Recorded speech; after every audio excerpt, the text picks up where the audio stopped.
walked, you had nothing to say. You chose to walk, give what we had away. I hope you get what you're looking for, but babe, with me, you close the door on everything we could have been. Don't go thinking we could be friends. No, you can't bring us back from the dead. 'Cause when you know, you know. And when you don't, when it ends, it ends. When it ends, it ends. I really thought we might have been it, so my heart was shattered when it took the hit. Oh, I can't imagine doing all that again, even for one night, to see where it went. Here's the thing, you made your bed, I just got your stay out of my head. No, you can't bring us back from the dead. 'Cause when you know, you know. And when you don't, when it ends, it ends. Okay, how's everybody doing?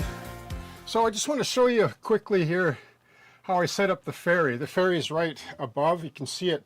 It's on this rail. Like, see how I built this plywood box into the benchwork? I built it separately. I had to notch it here, but I just screwed it in place and with one screw and adjusted it and everything. When I got it all lined up nice, I just fastened it with more screws. And then you can see the solid oak rail. It slides cantilevers in and out. So the ferry is above. So here's the accessory. This is a woodland scenic accessory, and all these, well, actually the ferry has its own separate dimmers, but they're woodland scenic as well. I just blacked them out at the back. But this is the lead right here, the actual bus, which I run a separate bus for all my accessories. I don't include it on my track bus if I can avoid it. I think that's a good practice. Of course, I learned that from those that are more experienced than I, you know what I mean? That's why we read and study and learn from others. Here's the track bus. Like, see this nice heavy cable? It's about the same as my bus, all the way from this end. Like, this is this end. The ferry plugs into this, so that the ferry's now active track as well for like sound and lights, etc. You know, like cryo cars with gensets, coaches with lights, I don't know, maybe an EOT device, and also sound, obviously, right? So the ferry just plugs into this. So this is open-ended, just like it's open-ended on the other side of section 3. So when I expand section 3 down the road, I'll just plug the bus from the section like right into here, but on the other side. It has a separate track bus, like right here. I use a nice Dean's connector for that. And the reason why I did this is because all the track, just let me zoom back. You can see the frog juicer right there. And then when I turn on track power, all the, you know, like the whole deck is like, you know, has the, you know, the required voltage for DCC or even DC. So when you have, so I can run locomotives with capacitors onto this deck. And the reason why I say capacitors is because there's one dead frog on the entryway on the ramp that I never wired because I didn't think it was necessary. But once you get onto the ramp, which is no big deal, once the one truck crosses over, you're good to go anyway. So it can still run with dead frogs. So this is my, you know, 14 to 18 volt bus. And I just keep this, like I just use an elastic band for this. I mean, I'm sure I could probably tweak it or come up with a better system, but it works pretty quick. It only takes a minute. And then I just hang it up under the layout out of the way. You see all these Woodland Scenics dimmers? They're all for the warehouse district along the backdrop. The brewery, the warehouse, some other lights. There's quite a few there. And then the actual barge ramp and so on, the lights for all that are further down. I made a custom panel for that. And then the ferry has its own at the back of the ferry. And then I pretty much use these all the way along. And that's the way I chose to go with it. One of the challenges you're going to face in this hobby is like, what do I use for this or that? It helps to think that through and maybe try to keep it all consistent. It makes it less of a hassle if you got to troubleshoot down the road. But I think now if I was to design like another sort of modular sectional style layout, I might consider Arduino, like learn that. Because I think it's a lot, like in the long run, more practical and less expensive, you know, because you can get LEDs and, you know, you'd need a spreadsheet to run it. Or you can use ESU too. They have the really nice stationary decoder system now, which I have ESU. Like this will run NCE, DCC, ESU. I can plug any DCC into this. I can even run it on DC. Now, like I'm looking at some of the ESU, like the stationary decoders for like 8 stations on one. Like you can run signals, lights, like from your cab control. And I'll just say this in closing. The reason why I don't like operating accessories and so on from my cab control is because I just like, I want to look at my locomotives like while I'm running it. Like I don't want to be staring at my phone or my cab control the whole time when my train is running. Do you know what I mean?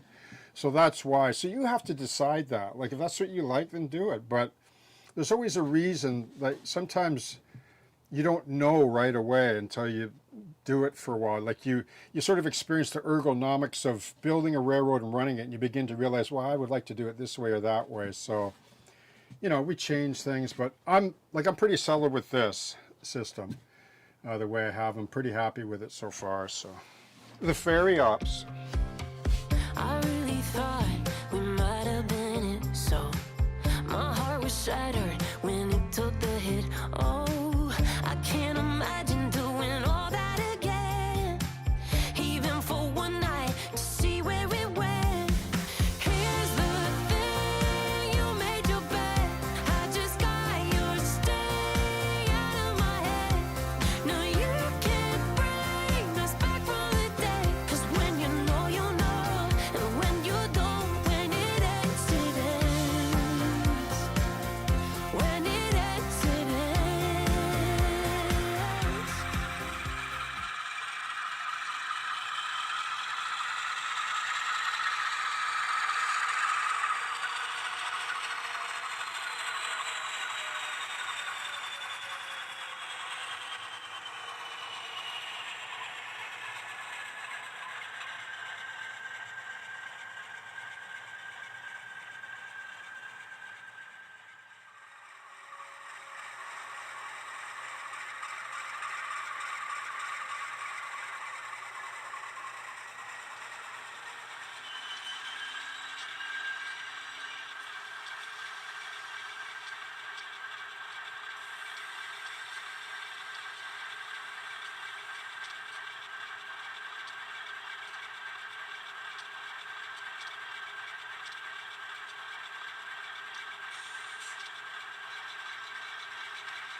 Okay, so here's a couple of the Rapido coaches. They're gorgeous. Nobody can really hold a candle to Rapido's coaches out there in the industry anyway. So they are the best there is. And if you're a collector, like this will bring the collector out of you. Like this car here, this is Super Continental. I rode on this from Vancouver to Edmonton several times when I was a kid. So that was when train travel was cheaper than flying in the 60s. And then you can see the Canadian Pacific are owned by the British Columbia Rail Association. I think it's the British Columbia Rail Association, but I got a few of those as well. But see the constant lighting, like aren't they beautiful? I turned off the layout lighting and like the main lighting. So like this camera is really good in low light this way. It can help you appreciate the layout lighting, which I'll try to do a feature video on down the road soon. But you can see the lighting on up above between the gussets and the Ferry garage part here, you know, like over the track. Like that's what it looks like. Like as you see this now is exactly how it looks live. And you can see how the cars, like they're beautiful. They look cool. And if you had locomotives as well and so on. But yeah, this is all part of the fun, you know, of building a layout. Like it's, you know, modeling, you know, modeling a railroad is so captivating to me. And I know it is to a lot of others as well. And this is the reward. This is the reward you get for, you know, working the hobby through fun and pain. Because the reward erases the pain, doesn't it? Anyway, I thought I'd share that with you because I think that's just looks so cool.